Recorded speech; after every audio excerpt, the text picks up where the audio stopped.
नमस्कार, सत्यदर्शन न्यूज मध्ये आपले स्वागत आहे। मी पायल शहा। एक नजर टाकूया आजच्या ठळक घडामोडीवर। देवेंद्र फडणवीसांनी बजावला मतदानाचा हक्क।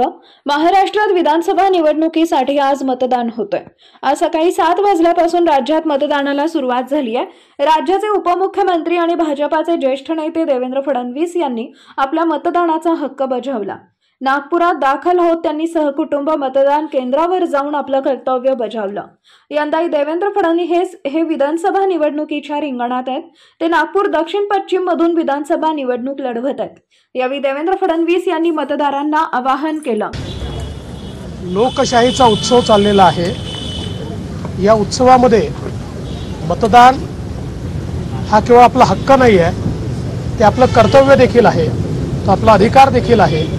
आणि म्हणून माझ्या कुटुंबासकट मी आज मतदान केलेलं आहे आणि महाराष्ट्रातील तमाम बंधू भगिनींना, आमच्या लाडक्या बहिणींना, लाडक्या भावांना, सगळ्यांना माझी विनंती आहे, सर्वांनी मतदान करा।